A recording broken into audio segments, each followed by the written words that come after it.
Hello everyone, good morning to all. This is Sunita Yadav, your science teacher. In today's class, we discuss a new chapter, chapter number 7. The chapter name is this chapter, Conservation of Plants and Animals. First, we start this chapter, we understand the word conservation. What is conservation? Conservation means by keeping, by protecting. Okay हम किसी भी चीज को अपने पास रख रहे हैं, जैसे किसी एनिमल को चोट लगी, ठीक है ना, और उसको हम अपने पास रख के सेव करके उसको प्रोटेक्शन दे रहे हैं, ठीक है ना, उसको कंजर्व कर रहे हैं, और जब वो हेल्दी हो जाता है तो उसको उसके हैबिटेट में लीव कर देते हैं, तो कीपिंग, प्रोटेक्टिंग। ओके, तो जब हम एनिमल्स को अपने पास में या प्लांट्स को कीपिंग करते हैं, प्रोटेक्टिंग करते हैं, then we use the term of conservation. Okay, कि भी जो प्लांट्स हैं, एनिमल्स के रिगार्डिंग यहाँ पर कंजर्वेशन है, प्लांट और एनिमल्स को कैसे कंजर्व किया जाए, और read and understand about this in this chapter. Okay, we saw in class 7 that Paheli and Buzo had visited the forest along the Professor Ahmad and Tibu. They were eager to share their experience with their classmates. Other children in the class were also eager to share experience, as some of had visited Bharatpur Sanctuary. Some others had heard about the Kaziranga National Park and Lokcho Wildlife Sanctuary, Great Nicobar Biosphere Reserve and Tiger Reserve. देखिए class 7th में भी इसके regarding chapter था, जिसमें आप लोगों ने देखा था कि उसके अंदर जो उनके सर थे उनको भरतपुर सेंचुरी में लेके गए थे, उन्होंने वहां पर वो सब चीजों को अंडरस्टैंड किया था. Here we discuss about the कि what is national park, what is wild life sanctuary and what is biosphere reserve. Okay, so we understand one by one this point. Okay, okay. First we take wildlife sanctuary. First we understand about the wildlife. What is wildlife? देखिए बहुत सारे animals होते हैं जो domestic animal या pet animal होते हैं, ठीक है. जैसे हम डोमेस्टिक एनिमल्स में काऊ, डॉग, इन सबको हम अपने घर के अंदर पेट एनिमल्स बना के रखते हैं, ठीक है. लेकिन कुछ एनिमल्स ऐसे भी तो हैं जिनको हम पेट एनिमल्स नहीं बना सकते हैं, such like bear, tiger, lion. इन एनिमल्स को हम अपने घर के अंदर नहीं रख सकते, है ना. तो इनके ये सब कहाँ रहते हैं? फॉरेस्ट के अंदर रहते हैं, तो उनको हम बोलते हैं वो वाइल्ड लाइफ है, ठीक है. वाइल्ड लाइफ में प्लांट्स भी होंगे और एनिमल्स भी होंगे. सम एनिमल्स आर डोमेस्टिक और some animals are wild. Okay, तो वो जो फॉरेस्ट के अंदर जो उनकी लाइफ है या उनका हैबिटेट है, वो उनकी वाइल्ड लाइफ हो जाएगी, ठीक है. सेम इसी तरीके से क्या एनिमल्स ही होते हैं वाइल्ड लाइफ में? नो, प्लांट्स भी होते हैं. जैसे वाइल्ड एनिमल्स की अपन बात करेंगे तो हम ये कह सकते हैं कि those animal we don't use a term pet animals. हम जो ऐसे एनिमल्स जिनको हम पेट एनिमल्स नहीं बना सकते, डोमेस्टिक एनिमल्स नहीं है, those are the wild animals. Okay, और वाइल्ड प्लांट्स कौन से हो जाएंगे? Those plants we not cultivated, ऐसे प्लांट्स जिनको हम कल्टीवेट नहीं कर सकते, ओके. या हम अपने इंडोर हाउसेस के अंदर ग्रो नहीं कराते हैं, वो प्लांट्स कौन से हो जाएंगे? Wild life. जैसे आपने वीड्स देखे होंगे, वीड्स आपने ध्यान है चैप्टर फर्स्ट में रीड किया था, unwanted plants grown in a field. ऐसे अनवांटेड प्लांट जो फील्ड में अपने आप ग्रो हो जाते हैं. हम वीड्स को ग्रो कराते हैं कि क्रॉप के साथ में? नहीं, लेकिन वो अपने आप ग्रो हो जाते हैं. जैसे हमारे बाहर अदर दूसरे जैसे कीकर वगैरह हैं, ये प्लांट्स हैं, इनको हम ग्रो कराते हैं? नो. तो this type of plant also a wild life plant. Okay, so wild life meaning समझ में आ रहा है आपको? अब wild life sanctuary and national park, biosphere, तो ये तीनों चीजें बनी किस लिए? कंजर्वेशन के लिए. किनके कंजर्वेशन के लिए? Wild animals and wild plants जो एक्सटिंक्ट होने की पोजीशन पे आ गए. एक्सटिंक्ट मींस टोटली डिसअपियर, अभी उनकी सिंगल स्पीसीज भी सरवाइव नहीं कर रही है. वो उन एनिमल्स या उन प्लांट्स को हम बोलते हैं एक्सटिंक्ट प्लांट्स और एक्सटिंक्ट एनिमल्स, ठीक है. जैसे डायनासोर, डायनासोर का सिर्फ आपने नाम सुना हुआ या आपने मूवीज में देखा है, बुक्स में नाम सुना है ना, आप अब उनको नहीं देख सकते. तो वो क्या है? एक्सटिंक्ट हो गए, बिल्कुल डेड हो गए, उनकी सिंगल स्पीसीज भी अवेलेबल नहीं है. तो this type of animals are called extinct. और ऐसे कुछ प्लांट्स भी हैं जो पहले होते थे अब नहीं है, तो उन्हें भी हम क्या बोल देंगे? Extinct plants. तो अब कुछ क्या है बिल्कुल बॉर्डर लाइन पे हैं जो सिर्फ एक्सटिंक्ट होने वाले हैं. जैसे आपने टाइगर नेशनल पार्क या वाइल्ड लाइफ सेंचुरी का ऐसा सुना होगा, तो वो बिल्कुल बॉर्डर लाइन पे है कि वो एक्सटिंक्ट होने वाले हैं. तो उनको प्रोटेक्ट करने के लिए, उनको कीप करने के लिए, कंजर्व करने के लिए नेशनल पार्क, सेंचुरीज और बायोस्फीयर रिजर्व बनाए गए. तो सबसे पहले मैंने आपको सिर्फ टर्म बताई है वाइल्ड लाइफ हम कहाँ यूज करेंगे. ओके अब मैं आपके लिए आपको टर्म बता रही हूँ बायोस्फीयर क्या होता है, ठीक है। उसके बाद में हम बायोस्फीयर रिजर्व की बात करेंगे, then we discuss about the wild life sanctuary and national park. Okay okay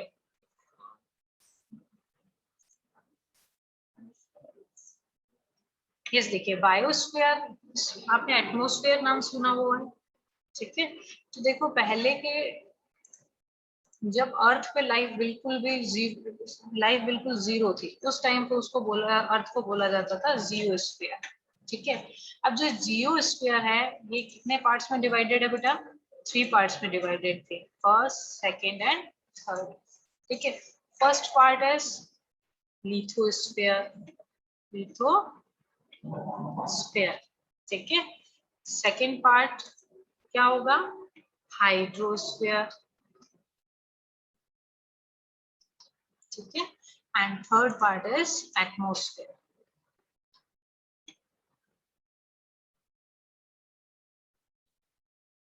sorry, third part is atmosphere.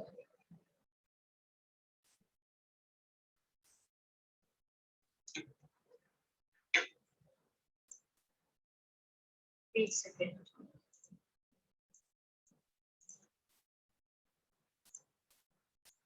यहाँ एच आएगा बेटा, ठीक है। यहाँ पर ई आ रही, सॉरी है ना, वो पूरा वर्ड वापस लिखना पड़ेगा, ठीक है। तो फर्स्ट क्या हो गया, lithosphere, hydrosphere and atmosphere. Lithosphere means rock, soil, land के रिगार्डिंग जो स्फीयर जो स्पेस को हम देखते हैं वो क्या है, लिथोस्फीयर है।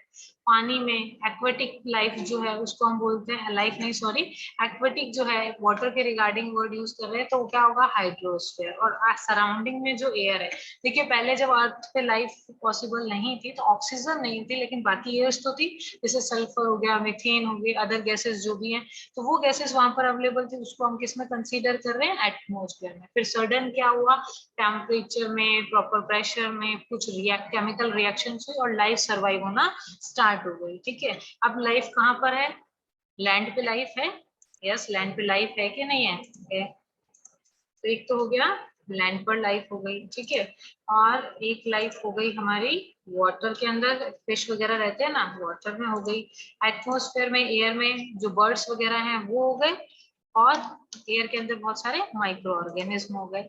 अब जब लाइफ नहीं थी तब हम लिथोस्फीयर को, हाइड्रोस्फीयर को, एटमॉस्फेयर को, इन सबको क्या बोलते थे, we use a term of geosphere. क्या वर्ड टर्म यूज करते थे, जियोस्फीयर, ठीक है। अब जब लाइफ पॉसिबल हो गई, जिस जगह पर लाइफ है, जिस एरिया में लाइफ है, स्फीयर मतलब एरिया तो हो गया ना सराउंडिंग में, तो लिथोस्फीयर लैंड पे लाइफ, वाटर पे लाइफ एंड एटमॉस्फेयर में लाइफ हो जाएगी, तो उसके लिए हम टर्म यूज करते हैं। अब जियोस्फीयर की जगह क्या यूज किया जाता है, बायोस्फीयर, ठीक है। तो उसके लिए क्या टर्म यूज करते हैं, biosphere. Bio means living thing, life, ठीक है। जहां पर लाइफ हो सारी, जिस जगह पर उस स्पेस को हम क्या बोलते हैं, बायोस्फीयर बोलते हैं। अब अर्थ पे लाइफ है ना, तो उसके लिए हम क्या टर्म यूज करते हैं, बायोस्फीयर, लिविंग थिंग्स के लिए, ओके। तो अब बायोस्फीयर के अंदर हम इन तीनों चीजों को अब हम इंक्लूड करते हैं। अब जियोस्फीयर में इंक्लूड नहीं किया जाता, ये पहले के टाइम पे था जब अर्थ पे लाइफ पॉसिबल नहीं थी।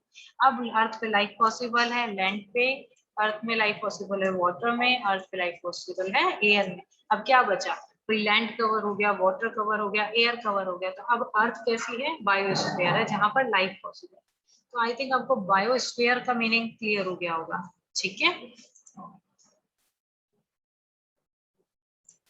एक सेकेंड, ठीक है। तो you understand wild life, wild life means ऐसे प्लांट, ऐसे एनिमल्स जो, जिनको हम पेट एनिमल्स या डोमेस्टिक एनिमल्स नहीं बना सकते, ऐसे प्लांट जिनको हम खुद कल्टीवेट नहीं करते, उन प्लांट्स और एनिमल्स की जो पूरा सराउंडिंग है उस लाइफ को हम वाइल्ड लाइफ बोलते हैं। बायोस्फीयर अंडरस्टूड हो गया कि वेयर लाइफ पॉसिबल, जहां पर लाइफ पॉसिबल हो। लाइफ पॉसिबल कहाँ पर है, लैंड पर पॉसिबल है, अब वाटर में पॉसिबल है, और कहाँ पर है, एयर में। तो लिथोस्फीयर और हाइड्रोस्फीयर और एटमॉस्फेयर, इन तीनों में लाइफ पॉसिबल हो गई, तो इन तीनों का मिक्सचर क्या हो गया अब, बायोस्फीयर, ठीक है। Okay, now we understand about the national park, wild life sanctuary and biosphere. यहाँ पर एक क्वेश्चन और अराइज है कि व्हाई वी नीड दिस, हमें इन सब चीजों को बनाने की जरूरत क्यों पड़ी, नेशनल पार्क को, वाइल्ड लाइफ सेंचुरी को, बायोस्फीयर रिजर्व्स को। इनके बारे में डिटेल में आगे भी स्टडी करेंगे, लेकिन एक जनरल वर्ड में कि भाई कुछ काफी सारे एनिमल्स या प्लांट्स, क्योंकि चैप्टर हमें दोनों का पढ़ना है ना, conservation of plants and animals. तो बहुत सारे एनिमल्स और बहुत सारे प्लांट अब एक्सटिंक्ट होने की बॉर्डर लाइन पे आ गए हैं। ऐसे एनिमल्स को बोलते हैं या ऐसे प्लांट्स को बोलते हैं एंडेंजर्ड। क्या वर्ड यूज करते हैं, एंडेंजर्ड, जो एक्सटिंक्ट होने की बॉर्डर लाइन पे हैं। उन एंडेंजर्ड एनिमल्स को, एंडेंजर्ड प्लांट्स को कंजर्व करने के लिए, कीपिंग करने के लिए, प्रोटेक्टिंग करने के लिए we make a national parks, wild life sanctuaries and biosphere reserve. Okay, next point is here, what is the different region. Purpose तो क्लियर हो गया, लेकिन हमें ये भी तो पता होना चाहिए कि what is national park, what is wild life century, what is biosphere reserve. ठीक है, तो what is national park, area for the protection of both wild life and wild animals and plant. ऐसा एरिया जहां पर animals को भी protect किया जाता है और जहां पर प्लांट्स को भी साथ में प्रोटेक्ट किया जाता है। ओके, वाइल्ड लाइफ सेंचुरीज के अंदर क्या कहते हैं, area for the protection of wild animal only. जो वाइल्ड लाइफ सेंचुरीज है ना, उनके अंदर किनको प्रोटेक्ट किया जाता है, सिर्फ वाइल्ड एनिमल्स को प्रोटेक्ट किया जाता है।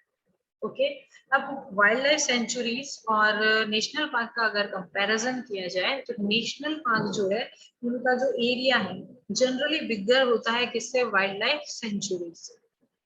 ओके, मैंने वापस बोल रही हूँ, नेशनल पार्क जो है उसके अंदर हम जो कंजर्व करते हैं या प्रोटेक्ट करते हैं किसको, एनिमल्स को और प्लांट्स को, दोनों को, बोथ प्रोटेक्ट करते हैं। ठीक है, और नेशनल पार्क का जो एरिया है वो वाइल्ड लाइफ सेंचुरीज के कंपैरिजन में ज्यादा होता है। वाइल्ड लाइफ सेंचुरी के अंदर क्या किया जाता है, we protect only wild animals. Okay, और ये कंपैरेटिवली स्मॉलर एरिया होता है क्योंकि इसके अंदर वाइल्ड एनिमल्स रहेंगे, और पर्टिकुलर जैसे tiger national, tiger wild life centuries हैं गुजरात के अंदर और ये सब, तो उन एनिमल्स को उसमें प्रोटेक्ट किया जाता है। और नेशनल पार्क के कंपैरिजन में वाइल्ड लाइफ सेंचुरीज का एरिया कंपैरिजन टू कम होता है। Second number, biosphere reserve. अब बायोस्फीयर रिजर्व क्या होता है बेटा, area for the protection of wild plants and animals. ऐसा एरिया जहां पर वाइल्ड लाइफ प्लांट्स को एंड एनिमल्स को दोनों को प्रोटेक्ट किया जाता है, बट साथ में ट्राइबल पीपल्स जो होते हैं ना, जैसे भील वगैरह हो गए या ट्राइबल्स, काफी सारी स्पीसीज हैं, उनको भी प्रोटेक्ट किया जाता है उस एरिया के अंदर। तो दिस प्रोटेक्टिव पार्ट या this protective area called a biosphere reserve. ठीक है, I repeat all the things. Wild life century में हम सिर्फ वाइल्ड एनिमल्स को प्रोटेक्ट कर रहे हैं, नेशनल पार्क में both wild plants and animals, and biosphere में प्लांट्स और एनिमल्स के साथ में जो रिसोर्सेज, कल्चर का जो रिसोर्स है, मीन्स जो ट्राइबल्स लोग हैं उनको भी कंजर्व किया जाता है, प्रोटेक्ट किया जाता है। Okay, I think you understand about the national park, wildlife sanctuary and biosphere reserve. और जो biosphere area, large area that में include national park and wild life sanctuary also. ये बायोस्फीयर रिजर्व इतना बड़ा एरिया होता है कि इसके अंदर नेशनल पार्क्स भी होते हैं, इसमें वाइल्ड लाइफ सेंचुरीज भी होती है। मतलब बायोस्फीयर जो एरिया है या रिजर्व एरिया है, उसी के अंदर ही नेशनल पार्क्स और वाइल्ड लाइफ सेंचुरीज इंक्लूडेड होती है। ठीक है, अब बायोस्फीयर क्लियर हो गया, जहां पर लाइफ है। ठीक है, उसके लिए हम बायोस्फीयर वर्ड यूज करते हैं, और रिजर्व मीन्स लाइफ को रिजर्व करना, सिक्योर करना, ऐसा एरिया। तो मेरे को आई थिंक आप लोगों को कोई कंफ्यूजन नहीं हो रहा होगा national park, wild life sanctuaries and biosphere reserve में। ओके, नाउ वी मूव, हाँ yes. Okay, national park, wild life sanctuary, biosphere reserve, इन तीनों की स्पेशल कैरेक्टरिस्टिक क्या होती है कि इसमें एनिमल्स को, प्लांट्स को उनके नेचुरल हैबिटेट के अंदर प्रोटेक्ट किया जाता है, कंजर्व किया जाता है। देखिए, टाइगर जिस एरिया में, जिस एनवायरमेंट में रहता है, उनका नेचुरल हैबिटेट जो है वहीं पर उनको प्रोटेक्ट किया जाएगा। ठीक है, अब जू और बॉटनिकल गार्डन्स, वहां पर क्या किया जाता है, उनको उनके हैबिटेट से पिक करके उन जगहों पर, बॉटनिकल गार्डन में प्लांट्स को और जू के अंदर एनिमल्स को प्रोटेक्ट करते हैं। तो नेचुरल हैबिटेट नहीं होगा, जू नेचुरल हैबिटेट नहीं है। ठीक है, प्लांट्स, वो बॉटनिकल गार्डन उनका नेचुरल हैबिटेट नहीं है।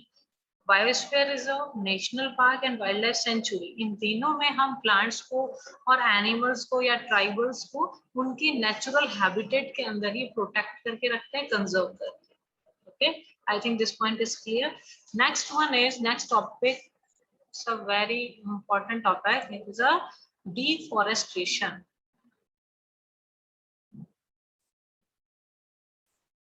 Deforestation means deforestation and its causes. So first is, what is deforestation? Some काफी बच्चे बोलते cutting down of tree is called a deforestation. देखिए डिफोरेस्टेशन के लिए क्या चीज चाहिए होती है, देखिए सपोज करते हैं ये लार्ज एरिया फॉरेस्ट है, ठीक है। अब इसमें से मैं एक या दो पेड़ को कट कर दूं, वो भी तो कटिंग ऑफ ट्री हुआ ना, क्या इसको डिफोरेस्टेशन बोलेंगे बताओ? नो, डिफोरेस्टेशन क्या, cutting of tree on a large scale. मान लीजिए मैं इतने एरिया के ट्रीज को कट कर देती हूँ, तो दिस इज अ डिफोरेस्टेशन, ठीक है। तो आपको डिफोरेस्टेशन में साथ में क्या करना है, cutting of tree on a large scale is called a deforestation, ठीक है। डेफिनेशन क्लियर हो गई? ओके। तो बहुत सारी great variety of plants and animal exist on earth. They are essential for well-being survival of mankind. Today a major threat of survival of these organisms is deforestation. अब अर्थ पे बहुत सारे animals हैं, बहुत सारे प्लांट्स हैं, तो सब डिपेंड करते हैं डायरेक्टली एंड इनडायरेक्टली किसके ऊपर, प्लांट्स के ऊपर, ठीक है।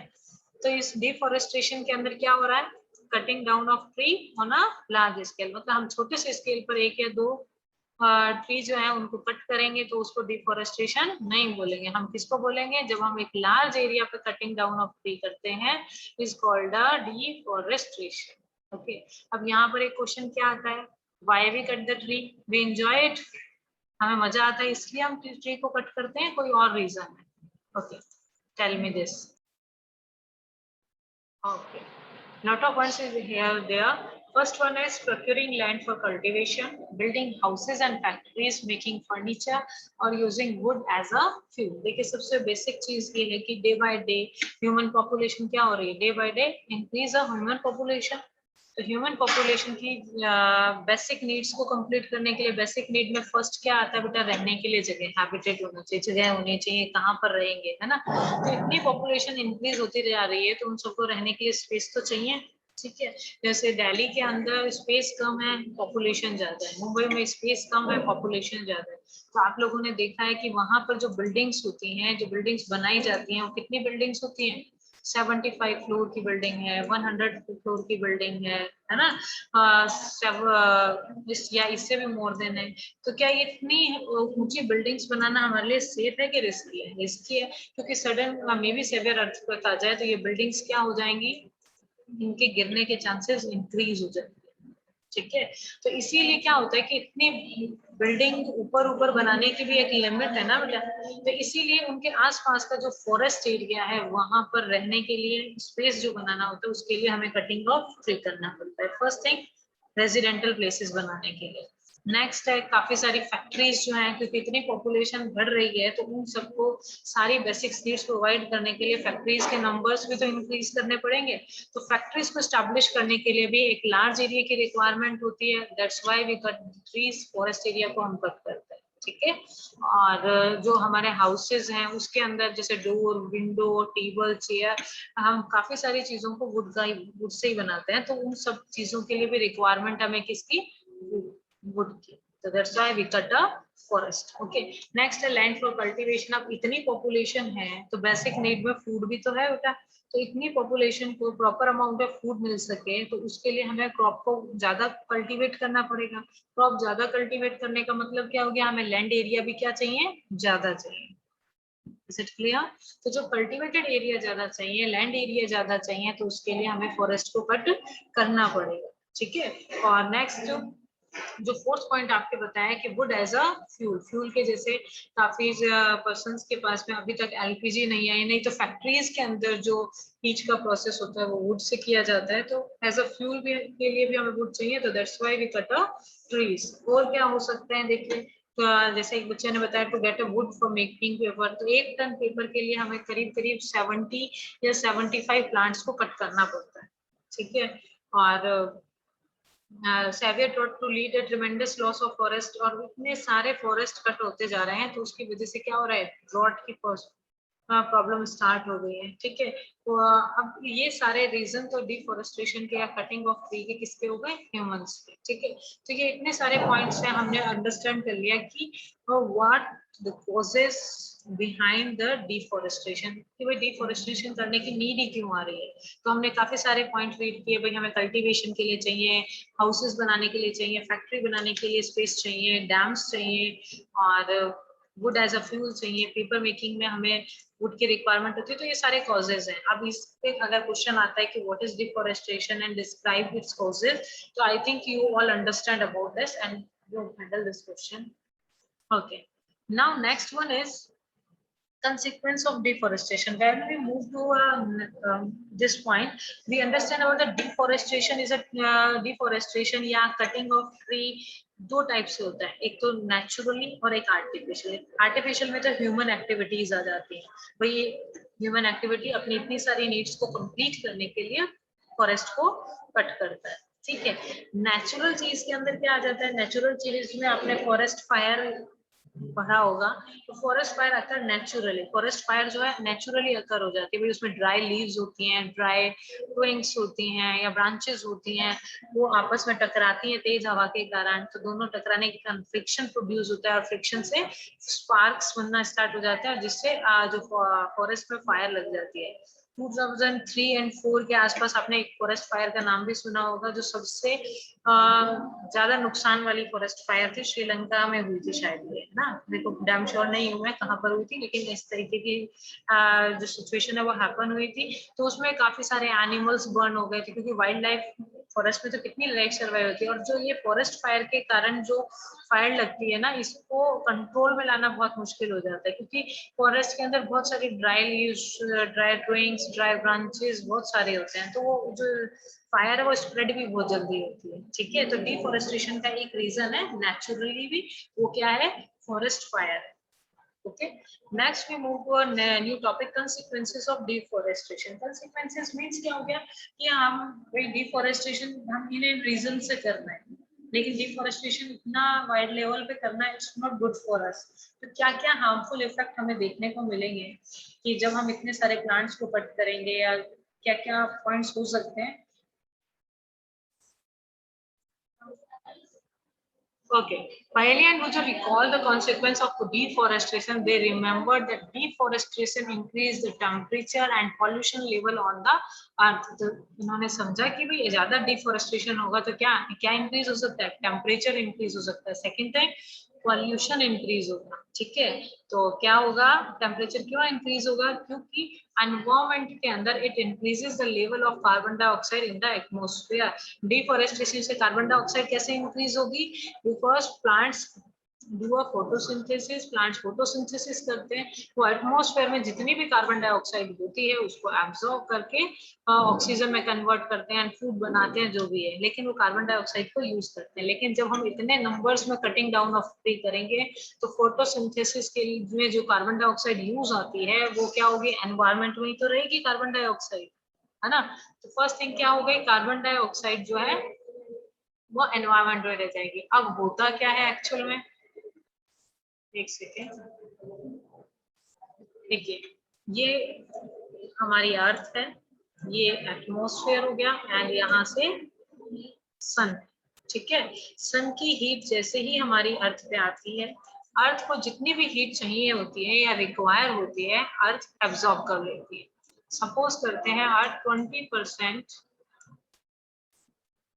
हीट को एब्जॉर्ब करती है, ये पहले की कंडीशन है। ठीक है, अब जैसे ही ये हीट वापस से बाउंस ऑफ होकर वापस एनवायरमेंट में जा रही होती है, तो यहाँ पर जो कार्बन डाइऑक्साइड पहले के टाइम पे होती थी, तो कार्बन डाइऑक्साइड कम होती थी, तो वो कुछ परसेंटेज इस हीट का एब्जॉर्ब कर लेती थी। ठीक है, और बाद में उसी हीट को एनवायरमेंट में वापस रिफ्लेक्ट कर देती थी। ठीक है, तो पहले तो कार्बन डाइऑक्साइड की जो अमाउंट है वो एनवायरमेंट में क्या थी, कम थी। अब क्या हो रहा है, भाई अर्थ को तो जितनी हीट रिक्वायर थी, जब सोलर एनर्जी या हीट एनर्जी आई तब उन्होंने एब्जॉर्ब कर ली। लेकिन जब कार्बन डाइऑक्साइड एनवायरनमेंट में इंक्रीज हो जाएगी तो जो रिफ्लेक्टेड हीट एनर्जी है वो भी एनवायरनमेंट में क्या होगी, ज्यादा एब्जॉर्ब होगी। दैट्स व्हाई कार्बन डाइऑक्साइड की परसेंटेज इंक्रीज होने के कारण जो सोलर एनर्जी है या हीट एनर्जी है वो ज्यादा एनवायरनमेंट में एब्जॉर्ब हो जाती है, और ये कार्बन डाइऑक्साइड थोड़े टाइम बाद में वापस इसको एनवायरनमेंट में रिफ्लेक्ट कर देती है, जिससे टेम्परेचर जो है एनवायरनमेंट का या एटमॉस्फेयर का वो इंक्रीज हो जाता है। ठीक है, तो कार्बन डाइऑक्साइड की वजह से जो हमारे आसपास का जो टेम्परेचर इंक्रीज हो रहा है इसी को हम क्या बोलते हैं, ग्लोबल वार्मिंग बोलते हैं।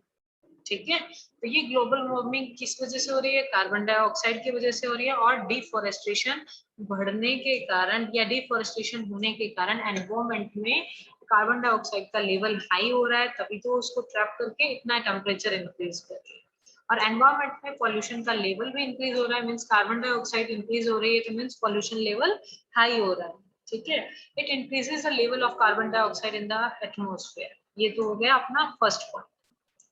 ठीक है, नेक्स्ट पॉइंट है ground water level also get lower. जो ग्राउंड वाटर का जो लेवल है वो भी क्या होता जा रहा है, कम होता जा रहा है। ऐसा क्यों है कि ग्राउंड वाटर लेवल कम हो रहा है, भाई बारिश होगी तो ग्राउंड वाटर का लेवल कैसे कम होता जा रहा है। देखिए, जो एनवायरनमेंट में या किसमें कह सकते हैं, फॉरेस्ट के अंदर जब ट्री होते हैं तो इस तरीके से डेंस फॉर्म में होते हैं। फर्स्ट भाई वन ट्री, सब ट्री ऐसे पास पास में एक दूसरे के पास में होते हैं। ठीक है, जब हैवी रेनफॉल हो रही होती है तो एक तो उसका जितना प्रेशर होता है वो उतना अर्थ तक नहीं पहुंच पाता है, फर्स्ट थिंग। तो उतने प्रेशर से जब एयर नहीं आती तो यहाँ पर जो वाटर आया वो इस प्लांट की रूट के साथ में होते होते, जहां से रूट्स ट्रांसफर हो गए वहीं से प्लांट होते होते ग्राउंड वाटर में चला जाता है। ठीक है, और ग्राउंड वाटर लेवल इंक्रीज हो जाता है। ठीक है, लेकिन ऐसा एरिया जहां पर बिल्कुल भी प्लांट नहीं है तो हैवी रेनफॉल आएगी, अपर लेयर ऑफ सॉइल को साथ में फटाफट बहाते हुए उसको आगे की तरफ ले जाएगी। मीन्स जितना वाटर आ रहा है वो एब्जॉर्ब ही नहीं हो पाएगा। जब वो एब्जॉर्ब नहीं होगा तो ग्राउंड वाटर लेवल लोअर्ड ही होगा, इंक्रीज थोड़ी होगा। अब जैसे अभी अपने इधर बहुत सारी बारिश हुई थी तो आपने काफी जगह की पिक्चर्स देखी होंगी कि बहुत सारा पानी बहता जा रहा है, जैसे नदी के अंदर बहता है ना वैसे पानी बह रहा है। ये सब रीजंस क्यों हो रहे हैं, क्योंकि हम सब ने क्या किया है, अपने घर के आसपास का जो एरिया है, वही आगे तो रोड जा रही है, उसके आसपास का जो एरिया है उसको बिल्कुल पक्का कर लिया है। भी गंदगी नहीं होनी चाहिए, मिट्टी नहीं होनी चाहिए, कीचड़ नहीं होना चाहिए, है ना। और प्लांट्स भी कम से पहले जितने प्लांट्स ग्रो होते तो उतने नहीं है, तो उन सब चीजों को अपन ने ब्लॉक कर दिया।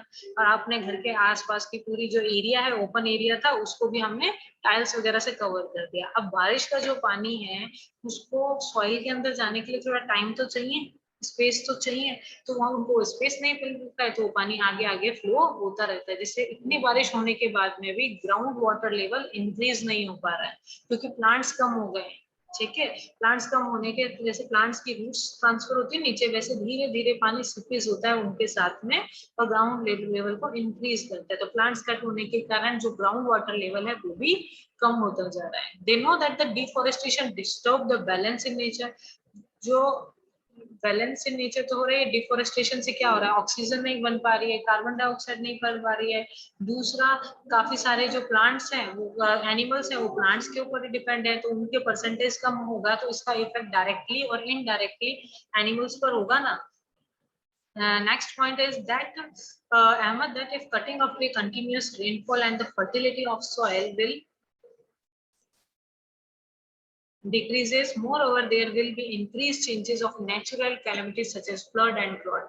देखिए, अभी मैंने आपको बताया था कि भाई फॉरेस्ट के अंदर प्लांट्स कैसे होते हैं, डेंसली प्रेजेंट होते हैं। अगर डेंसली होंगे तो उनके अंदर से सबसे पहली बात अपन बात करते हैं रेनफॉल की।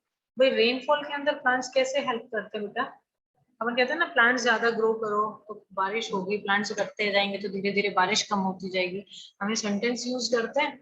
तो प्लांट्स कैसे हेल्प करते हैं रेनफॉल में, देखिए प्लांट्स के अंदर एक प्रोसेस प्रेजेंट होता है, ट्रांसपीरेशन। ठीक है, ट्रांसपीरेशन क्या होता है बेटा, जब प्लांट्स के अंदर से वाटर, लीव्स में जैसे क्या प्रेजेंट होता है बेटा, एक होल होता है ना, स्टोमेटा, तो प्लांट्स के अंदर से वाटर जब एनवायरमेंट में वाटर वेपर में कन्वर्ट होता है through a stomata, this process is called a transpiration. इस प्रोसेस को क्या बोलते हैं? ट्रांसपिरेशन बोलते हैं। इसीलिए तो जहाँ पर प्लांट्स होते हैं वहां पर थोड़ा ह्यूमिड, नमी अपने को फील होती है ना। तो प्लांट्स के अंदर ये ट्रांसपिरेशन, जो प्लांट्स होंगे तो ट्रांसपिरेशन रेट बहुत ज्यादा होगा, बहुत सारी वाटर वेपर्स बनेंगी, क्लाउड्स बनेंगे, देन रेनफॉल होगी। ओके, तो प्लांट्स कटते जाएंगे तो अपने आप ही रेनफॉल क्या होगी? कम होना स्टार्ट हो जाएगी। नेक्स्ट है the fertility of the soil. Fertility कैसे डिक्रीज हो जाएगी? डिफॉरेस्टेशन होने से। ठीक है, पहले इस सॉइल पे, सपोज इसको हम सॉइल मानते हैं, तो इसके ऊपर बहुत सारे प्लांट्स ग्रो थे। अब यहाँ पर कोई भी प्लांट ग्रो नहीं है। अब पहले यहाँ पर जब डेंसली प्लांट ग्रो थे बहुत सारे, तो रेनफॉल जितने प्रेशर से आ रही थी उतने प्रेशर से अर्थ पर नहीं आ पाती है, और आती है तो बारिश आई और वो पानी नीचे ग्राउंड लेवल पे चला गया। ठीक है, लेकिन हम ऐसा सपोज करते हैं कि अगर यहाँ पर एक भी प्लांट नहीं है,